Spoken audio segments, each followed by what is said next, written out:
لماذا لم يخبرك أحد بهذا عن؟ قبل أكثر من ربع قرن وضع شانكس قبعة قش بسيطة على رأس طفل يدعى لوفي، وطلب منه إعادتها حين يصبح قرصانا عظيما. مشهد بسيط معروف لكل من قرأ الفصل الأول، لكن لماذا لم يخبرك أحد أن هذه القبعة تحديدا كانت تخفي سرا ظل مدفونا 13 سنة كاملة من النشر؟ من أين جاءت هذه القبعة أصلا؟ ولماذا انتظر أودا كل هذه المدة ليكشف الإجابة؟ في الفصل الأول عام 1997 القبعة تبدو ملكا لشانكس وحده بلا أي إشارة لغير ذلك.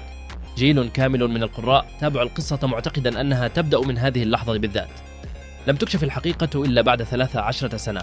في الفصل 603 عام 2010 القبعة كانت أصلا لغول دكتور روجر ملك القراصنة نفسه. والأغرب أن روجر الشاب في تلك اللقطة يشبه لوفي بشكل يصعب تجاهله.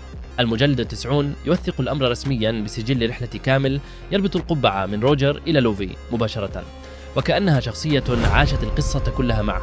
لكن هنا المفارقة، أودا يشرح كل تفصيل تقريبا في هذه السلسلة إلا هذا: لا مانجا، لا داتابوك، لا تصريحا يوضح كيف وصلت القبعة من روجر إلى شانكس تحديدا. أهم انتقال في تاريخ القبعة ترك بلا تفسير عن قصد، فحين يعطي شانكس القبعة للوفي في تلك اللحظة الأولى هو لا يمنحه قبعة عادية، بل يمرر له طرف خيط قصة بدأت قبل أن يولد لوفي، وما زال جزء منها غير مكتوب حتى الآن.